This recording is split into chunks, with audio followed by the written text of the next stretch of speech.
अगले दिन मैं खुद रॉबिन को एयरपोर्ट छोड़कर आया। हालांकि मुझे एयरपोर्ट पर ज्यादा आना जाना पसंद नहीं था। वहां की गहमा गहमी हमेशा मुझे काटती थी, लेकिन उस दिन पहली बार मुझे एयरपोर्ट जाना भी अच्छा लग रहा था। वहां मुझे कोई गहमा गहमी ना दिखाई दी, सब कुछ फर्स्ट क्लास लग रहा था। टेंशन मत लेना, मैंने उसे एयरपोर्ट के बाहर ड्रॉप करते हुए कहा। अगर मुझे क्यारा के बारे में कैसी भी कोई इंफॉर्मेशन मिली तो मैं फौरन तुम्हें बताऊंगा। जानता हूं, मुझे तुम पर पूरा भरोसा है। तुमने यहाँ मेरा जो साथ दिया है वो सगे भाई से भी ज्यादा बढ़कर है। वो शब्द कहते हुए उसने मुझे फिर हक कर लिया था। फिर उसकी आंखें भीग गई थी। सच तो यह है कि वो क्यारा को जरा भी याद करता था तो इमोशनल हो जाता था। वो लंदन छोड़कर जा जरूर रहा था, लेकिन उसने दिल से अभी भी नहीं माना था कि क्यारा मर गई है। Okay bye. जब वो एयरपोर्ट के अंदर जा रहा था तो एक बार मैंने भी उसे हक किया। बाय। रॉबिन थके थके कदमों और व्याकुल मन से एयरपोर्ट के अंदर चला गया। मैं भी उसे तब तक जाते देखता रहा जब तक वो बिल्कुल मेरी नजरों से ओझल ना हो गया। मैं इस बात की पूरी तसल्ली कर लेना चाहता था कि वो चला गया है। उसके जाते ही मेरा मन खुशी से प्रफुल्लित हो उठा। वो मेरी एक बड़ी जीत थी। रॉबिन सिंह के वहां से जाते ही मैं सीधा बंगले पर पहुंचा, जहां छाया पहले से ही मेरा इंतजार कर रही थी। वो मार्केट जाने के लिए पूरी तरह तैयार थी।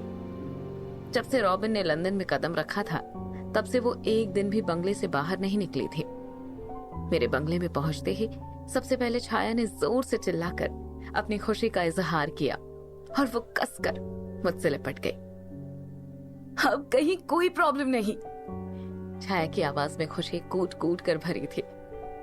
टेंशन पूरी तरह खत्म हो चुकी है, सचमुच। छाया पहले से भी ज्यादा खुशी से चिल्लाई। मत भूलो 14 फेब में अभी भी 10 दिन बाकी है। अभी सबसे पहले हम शादी के कार्ड प्रिंट कराने जा रहे हैं, चलो। मैंने छाया की बात का विरोध न किया। विरोध करने का मतलब भी नहीं था। मैं तो खुद जल्द से जल्द छाया से दूसरी शादी करना चाहता था। ये आत्मा से नहीं, एक शरीर से शादी थी। हम दोनों बंगले से निकलकर तुरंत लंदन के एक ऐसे मॉल में पहुंचे जहां ग्राफिक्स डिजाइनर की शॉप थी और वो सब तरह के कार्ड्स प्रिंट करता था। हमने कोई 2 घंटे ग्राफिक्स डिजाइनर के साथ कार्ड का डिजाइन फाइनल करने में लगाए। मुझे आज भी याद है, जब छाया से मेरी पहली बार शादी हुई थी तब भी मैंने डिजाइन फाइनल करने में इतना वक्त नहीं लगाया था। मुझे लग रहा था जैसे मैं सचमुच पहली बार अपने और छाया के प्यार को महसूस कर रहा हूँ। अभी तक मैंने कई कामयाब लव स्टोरीज लिखी थी, छाया से प्यार भी किया था, लेकिन छाया के प्यार को खोने के बाद उसे वापस पाकर जैसे मेरी जिंदगी में प्यार की एक अलग अनूठी परिभाषा लिखी जा चुकी थी। उफ, उस समय हम दोनों का प्यार अद्भुत था। प्यार सचमुच एक पागलपन है। तौबा, प्यार से ज्यादा नशा किसी शराब में तो क्या, शायद पोटेशियम साइनाइड में भी नहीं होगा। प्यार करना, प्यार को पाना एक जुनून है। ये देखो, फाइनली छाया ने डिजाइन पसंद कर ही लिया। ये डिजाइन हमारे बंगाली ट्रेडिशन के मुताबिक भी है। इसके ऊपर माँ दुर्गा की कितनी सुंदर फोटो लगी है और गणपति भी विराजमान है। कार्ड पर हम गोल्ड लीफ में लिखवाएंगे, परिमल वेड्स छाया। छाया नहीं, मैंने तुरंत उसमें संशोधन किया। क्यारा, परिमल वेड्स क्यारा। छाया एक पल के लिए सक पकाई, लेकिन फिर उसके होठों पर बड़ी प्यारी नटखट सी मुस्कान बिखर गई। शादी का कार्ड फाइनल हो चुका था।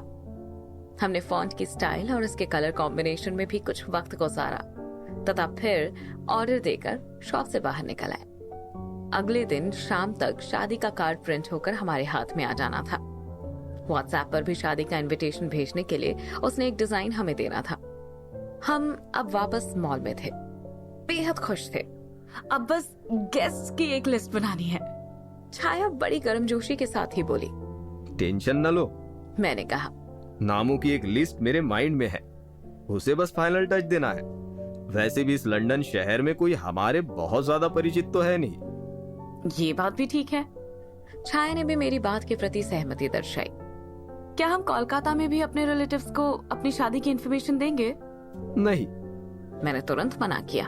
हमने अपनी शादी की बहुत ज्यादा पब्लिसिटी नहीं करनी है। सही कह रहे हो प्रेम तुम। छाया ने एक बार फिर मेरी बातों के प्रति सहमति दर्शाई। कुल मिलाकर रॉबिन के दिल्ली की तरफ कूच करते ही हम शादी की जबरदस्त तैयारियों में मशगूल हो गए थे। हम दोनों उसी उत्साह से भरे हुए मॉल के एस्केलेटर के पास पहुंचे। अरे, एकाएक मैं चौंक कर बोला, मेरा सेल फोन तो शॉप पर ही रह गया। क्या? छाया भी चौंकी। तुम यही रुको, मैं अभी फोन लेकर आया। मैं छाया को वहीं एस्केलेटर के पास छोड़कर फोन लेने शॉप में चला गया। आईफोन वहीं मुझे काउंटर पर रखा मिला। फोन मिलते ही मैं तेजी से एस्केलेटर की तरफ लपका। इससे पहले कि मैं छाया के नजदीक पहुंच पाता, मुझे जबरदस्त झटका लगा। मैंने उसी मॉल में रॉबिन को खड़े देखा, उसी रॉबिन को जिसे मैं लंदन के हिथ्रो एयरपोर्ट तक खुद ड्रॉप करके आया था। हे भगवान, मुझे एकाएक अपनी आंखों पर भरोसा ना हुआ। वो सचमुच रॉबिन था, वो रॉबिन ही था। रॉबिन ना सिर्फ वहां था बल्कि उसकी निगाह क्यारा, मतलब छाया पर भी पड़ चुकी थी। और हैरत की बात यह थी कि छाया ने भी रॉबिन को देख लिया था। यानी एक ही झटके में सारे कार्ड खुल गए थे। अभी तक हम कैट एंड माउस का जो खेल खेल रहे थे उसका अंत हो चुका था। क्यारा? रॉबिन क्यारा यानी छाया को देखते ही चिल्लाया, क्यारा! रॉबिन छाया की तरफ लपका भी। छाया ने आंख देखा न ताव और वो जल्दी से एस्केलेटर की सीढ़ियां उतर गई तथा मॉल से बाहर की तरफ दौड़ी। रॉबिन भी उसके पीछे पीछे एस्केलेटर से नीचे भागा। मैं भी रॉबिन के पीछे झपटा।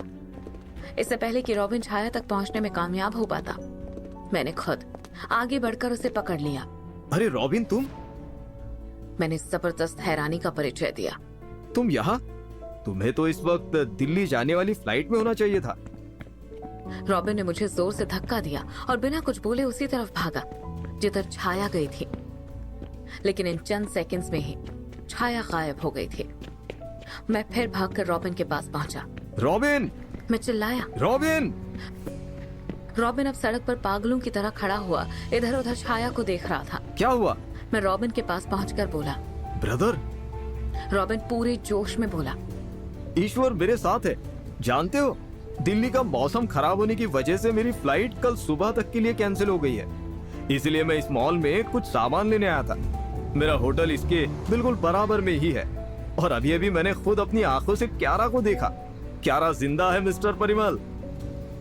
बड़े जोश में वो शब्द कहने के बाद रॉबिन फिर बाहर की तरफ लपका और उसने इधर उधर देखा, लेकिन क्यारा मतलब कि छाया उसे कहीं ना दिखाई पड़ी। उन चंद सेकंड में ही वो गायब हो गई थी। मैं फिर रॉबिन के पीछे पीछे उसके पास पहुंचा। मुझे डर था कि कहीं वो सचमुच छाया को खोज ना निकाले। देखो, मैं रॉबिन से बोला, ये तुम्हारा वहम होगा। क्यारा जिंदा हो ही नहीं सकती। नहीं। रॉबिन के शब्दों में यकीन कूट कूट कर भरा था। क्यारा जिंदा है। मैंने खुद अपनी आंखों से उसे देखा है। ये आंखें अपनी क्यारा को पहचानने में कभी धोखा नहीं खाएगी। रॉबिन के आत्मविश्वास के सामने खुद मेरा आत्मविश्वास जगमगाने लगा था। अभी तक मैं और छाया मिलकर चाल चल रहे थे। हमने अपने प्यार को हासिल करने के लिए सृष्टि के सारे नियम कानून तोड़ डाले थे। एक तरह से हमने मृत्यु पर विजय पा ली थी, शरीर दोबारा हासिल कर लिया था। लेकिन अब भगवान ने एक ऐसी चाल चली थी कि एक ही झटके में हम चारों खाने चित जा गिरे। लेकिन अगर क्यारा इस शहर में है मेरे भाई, तो उसने तुमसे कांटेक्ट करने की कोशिश क्यों नहीं की? मैंने उसे फिर गुमराह करने का प्रयास किया। अगर क्यारा जिंदा होती तो वो तुमसे मिलने की कोशिश तो करती या नहीं करती? ये तो है। रॉबिन बोला, ये बात तो मेरी समझ से भी बाहर है। और क्या इस मॉल में क्यारा ने भी तुम्हें देखा था? मैंने अपना राइटर वाला दिमाग दौड़ाया। हाँ, उसने भी मुझे देखा था। तो फिर उसका क्या रिएक्शन था? कुछ नहीं।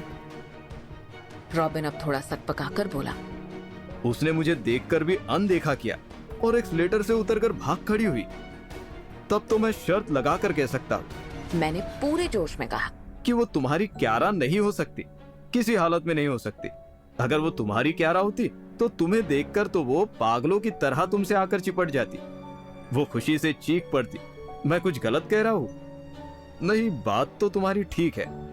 बस तो साबित हो गया कि वो तुम्हारी क्यारा नहीं थी। नहीं। रॉबिन पूरे यकीन से बोला, थी तो वो क्यारा ही मिस्टर परिमल, 100% क्यारा ही थी। तो फिर वो तुम्हारे पास आई क्यों नहीं? रॉबिन को अब मेरे उस सवाल का कोई जवाब नहीं सूझा। वो कंफ्यूज नजर आने लगा। जवाब दो मेरे भाई। देखो मुझे कुछ समझ नहीं आ रहा है मिस्टर परिमल। रॉबिन कंफ्यूजन में ही बोला। लेकिन गुत्थी सुलझने के साथ साथ उलझ भी गई है। हाँ, एक बहुत बड़ी संतोषजनक बात है कि मुझे अब मालूम है क्यारा जिंदा है और इसी शहर में है।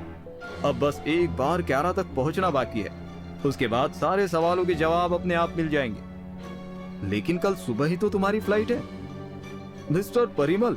अब मैं सचमुच इस शहर से अकेला नहीं जाने वाला। जाऊंगा तो मेरी क्यारा भी अब मेरे साथ जाएगी। इस एक टिकट को पूछता कौन है? वो शब्द कहते हुए उसने पूरा आत्मविश्वास के साथ अपना फ्लाइट का टिकट निकाला और मेरे सामने ही उसे फाड़ डाला। टिकट फाड़ना उसका अपने इरादे के प्रति कॉन्फिडेंस जाहिर कर रहा था। फिर मेरी रॉबिन से कोई बात करने की हिम्मत ना हुई। रॉबिन भी क्यारा को ढूंढने की नीयत से जल्दी जल्दी दौड़ता हुआ वहां से चला गया।